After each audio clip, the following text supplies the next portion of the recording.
Welcome back, everyone. I cannot believe that I'm actually saying this, but this is our season finale. It feels like Yay. literally yesterday we were talking about maybe doing a podcast and how that's a wild idea. Now we're 13 episodes in. So we're going to take a little break for the summer, but we wanted to do a bit of a wrap up of kind of what we accomplished this season, maybe some of the highlights. Biggest takeaways and learnings. So stick around, and at the end, we'll talk about what's to come next. Sounds good.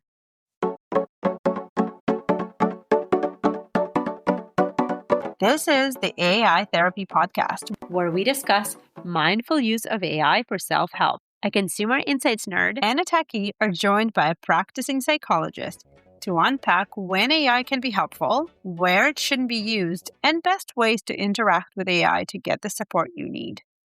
AI Therapy Podcast, practical tools, real talk, and a mindful take on technology.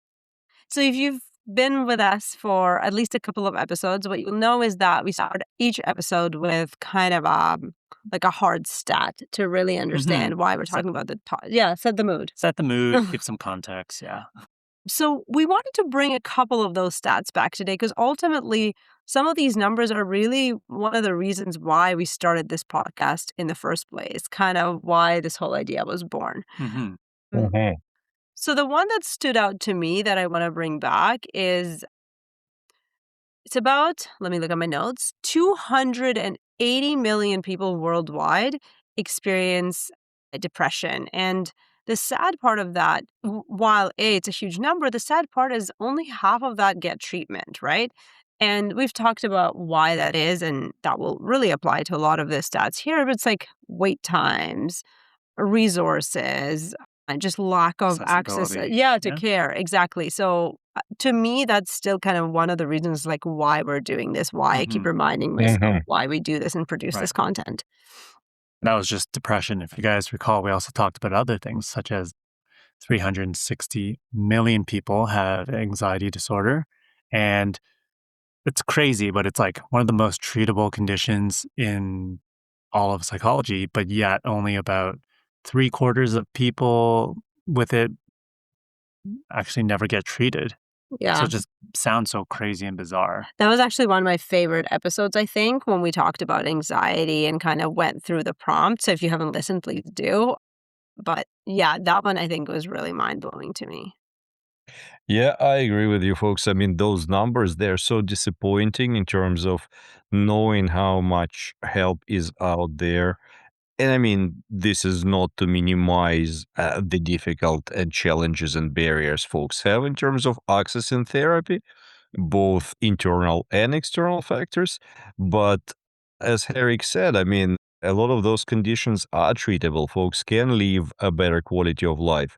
So it's really sad to hear that quite often this help is not pursued, even though it's within reach. Another issue we spoke about were relational issues, in which AI was surprisingly also helpful. For example, quite often stats show that couples go on average through 6 years of relational distress prior to seeking help. And I mean, by the time I quite often see them in my office, the patterns are really deeply entrenched. There has been so much of disconnect, misattunement, and unsafety developed with each other in the relationship that the work becomes very difficult. Okay, I take that back. I think that was my favorite episode, the relationship. And based on what I heard from all of you, sounds like it was for many of you too. I think that episode was phenomenal. Also because, some of us may have anxiety or depression or experienced it in the past, but everyone has a relationship and everyone has a relationship loop, whether it's with your partner or your mom or your neighbor. It doesn't matter with who in it. Found it so, so helpful.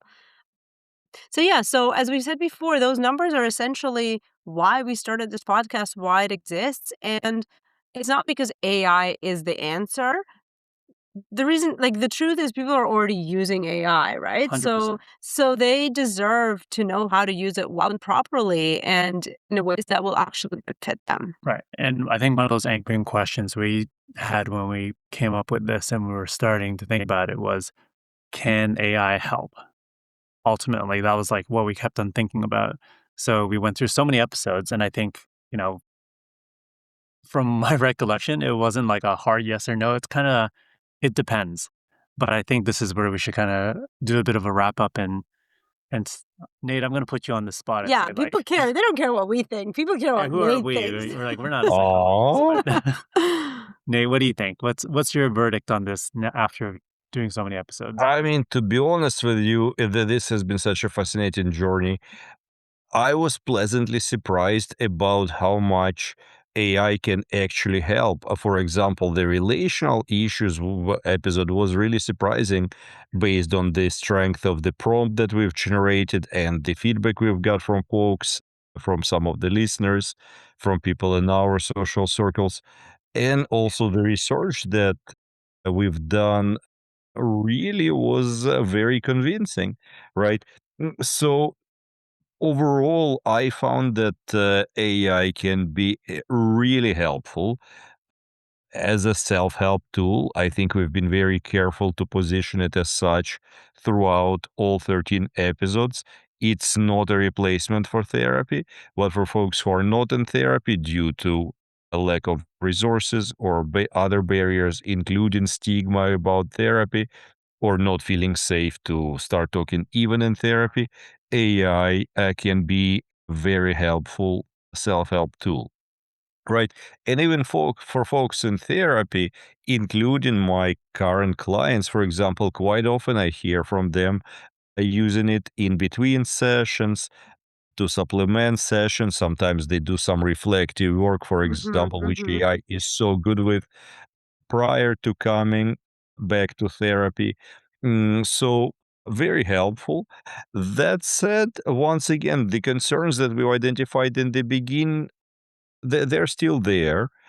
Sycophancy aspect of AI is very much there and is not going away. Right. So unless we do, and that's why we've spent so much time talking about it in prompts, asking AI to talk to us in a specific way, to not just reaffirm our thoughts, to be validating, but also encourage reflection and healthy self-questioning, for example, right? Including in relational type of reflections. Well, there you have it, folks. Use it, but smartly, thoughtfully, with caution, which I guess is kind of how you do it with everything else. It's sort of our motto, right, on this podcast. Exactly, exactly. But actually, that sets us up really well for the next thing we wanted to cover, as Nate was talking about giving it a role and guidance. I think one of the biggest things, like if you've been listening, you probably got a solid crash course in prompt writing. In fact, I've been talking to some of my friends who've been listening, and they use our guidance to build completely non-therapy related prompts. That's okay. They learned. So it's been a full crash course around how do you build a structured, solid, foolproof prompt. Should we like do a quick maybe call out of like what are the main Some rules? highlights, yeah. Yeah, Harry, do you want to go first? Sure. I think you already alluded to a little bit of this, but I think one of the things we learn about, and we always have it in our prompts, is to ensure you assign a specific role. So if you don't do that, you're going to get some generic answers which don't really help you very well. Right. So in our case, you can say something more like act as a psychoeducator and self-help companion, or things like relationship consultant versus Right, a guide, or we talked about, something like yeah. you can give it more specifics. They'll be able to give you a bit more depth following that persona, so then it can really act and behave as what you've decided for it. So then it'll really try to fit into that role and give you the answers and information accordingly. Okay, so assign a role, Yeah, a clear which role. does things much better. And if you don't, like I said, you get generic and you don't get as great of an answer. Yeah, Mhm. yeah. And talking about generic, I very much agree with you, Herrick. Not just assigning the role, but also quite often specifying the framework or approach to therapy, for example, cognitive behavioral therapy, or acceptance and commitment therapy, or psychodynamic, or emotionally focused, etc. Right? And for folks who are not familiar with particular frameworks, who haven't done therapy, for example, you can actually ask AI to help you come up with Mm-hmm. one. Mm-hmm. So, for example, you can discuss with AI, describe your presenting issue, saying I'm suffering from depression. These are briefly my sort of circumstances. This is the context of my life. Ask me any questions. So you can actually tell AI, write a prompt that says, ask me any questions to determine what would be the best approach that I can use as a self-help tool with AI. And AI will tell you, you know what, for depression, a cognitive behavioral therapy might be That's a great helpful. idea. That's a great Yeah. tip. Yeah. That's very smart. Yeah. Okay. You got one? Yeah, I mean, again, like we kind of talked about it. So we said the first one we said was role, right? Yeah. Then Nate said like use a framework. Mm-hmm. And then I think boundaries, right? Like so setting those boundaries up front. You were talking about you're my guide, you're my consultant, right? Which is also like on the flip side of that, the boundaries, like you're not my therapist. Right. So do not tell me, do not be prescriptive, do not put a label on my partner. If I'm describing a crisis or abuse, you need to stop conversing with me and direct me to a health professional, right? To a human. So I think those boundaries are kind of the flip side of the role that we've described. And I think somewhat similar to boundaries, if you want to call it that, is like writing in information around failure modes. So what I mean is like Mush, I named one for instance. Don't never label my partner if there's a situation you're talking about your partner, or don't minimize my feelings if I express it to you. I never promise that, these tools will fix me. Like, 'cause you Right, got to say these right. types of things up front. So it's not going to use those type of phrasing and really skew your thoughts in a dark and Yeah, unuseful way, yeah. mainly. Did Yeah. we cover all of them? Anything else? Yeah, no, that makes sense. One more, I'll just throw in one more here. What I find really important and what we do, big part of our job as a psychologists is to actually listen to clients. Big part of therapeutic process is not in us providing solutions or even asking smart questions. It's actually just listening. Right. So what's important is to add to the prompt a part where you're telling AI, listen to me, ask follow-up questions, ask clarifying questions, facilitate my own exploration before providing any advice, recommendations, or solutions. So, and that's very important because quite often one of the worst experiences folks have with AI when they use it as a self-help tool is that you give a very generic question to AI and it comes with 5 solutions and a concrete plan without Right. having any idea about your circumstances, what you're looking for. That's not therapeutic. That is not helpful. This will just make you feel even more frustrated and disappointed.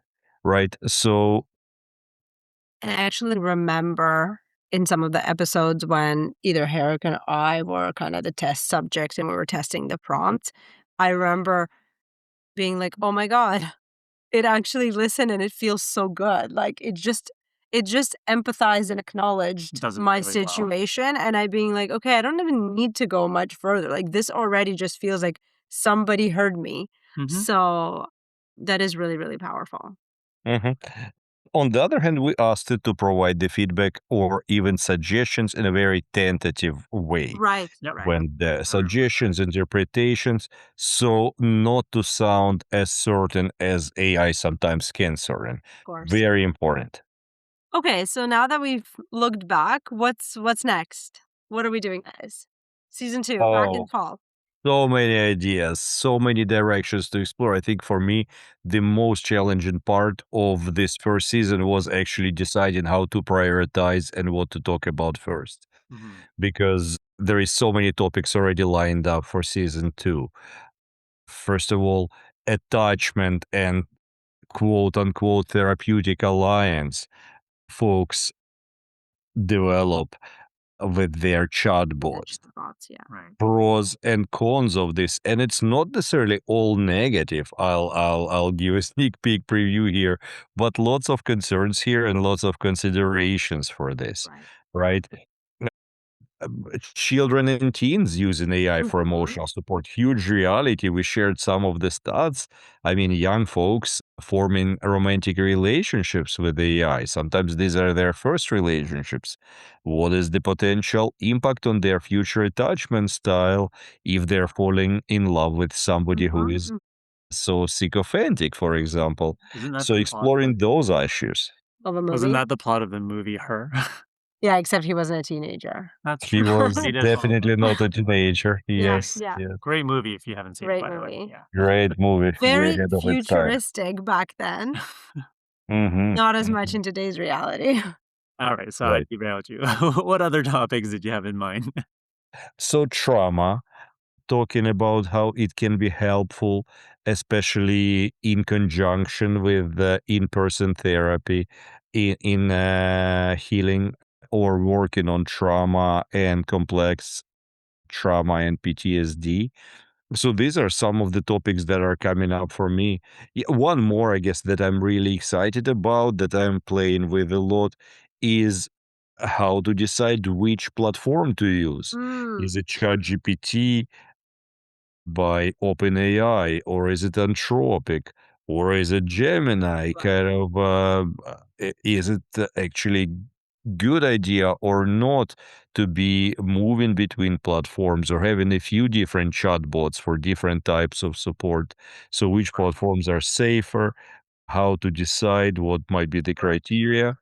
And I guess finally, another topic that maybe we can even start with is folks are asking a lot of questions about the continuity, because most of the prompts and situations we've discussed in this season have to deal with the sort of standalone issues. We made them sort of took them out of context because mostly of the safety concerns, because of privacy and stuff. But there are also a lot of benefits of your agentic AI actually knowing about your life and the context of your life, and when you don't have to re-educate it every time. So that type of continuity and availability, it's so talking about pros and cons and different considerations for those. This is just Totally. coming up for me. I think we talked about it, but we also have some interest looking in deeper on the technical side, just to kind of understand a little bit more of things like, hey, there's all these models around. How do they actually get trained on emotional content? Right. And what happens to the conversations you have with AI? Because as you know, and if you've heard the news and everything, like privacy implications are being more widespread and they're getting bigger and scarier, to be honest. So we want to keep everyone a bit more informed on that one. Right. And we'll do probably more bonus episodes around like what's the news roundup, on topics like a few days ago, you heard there was a bill that was passed in Canada, right? Around an age ban and restrictions for how youths and minors use social media and Right. AI, right? So that will probably be a big topic. How's it gonna How it's going to pan out, right? We don't So know we're yet. all closely watching. But yeah, lots of stuff lined up. I mean, I think with Nate's lineup, I don't think we have anything else to fit in there. But We'll try to slip something. but of course, I'm open to negotiation. yeah, and of course, we want to hear from you too, Nate. I think you're always interested to hear what topics people would find 100%. useful, right? Okay, well, thank you for being here. Thank you for wrapping this up with us. It literally started as 3 family members arguing, well, debating, discussing AI at the dinner table, and somehow we're here doing season finale. Still shocked. As I said, we'll take a break for the summer so we can all enjoy the weather and spend time with each other. But yeah, until then, use the tools, write to us, comment, send your suggestions. Remember to not always listen to AI. That's a big takeaway from this one. And we will see you in the fall. Thank you so much for giving it a listen. Exactly. All right. Enjoy thank your you. summer, everyone. Thanks for joining us today. Just a quick reminder before you go. Please remember this episode is educational and not a substitute for professional care, and listening does not create a therapist-client relationship. If you are in immediate danger or at risk of harming yourself or someone else, please call your local emergency number right away or contact a crisis line right now. All right, we'll see you in the next episode.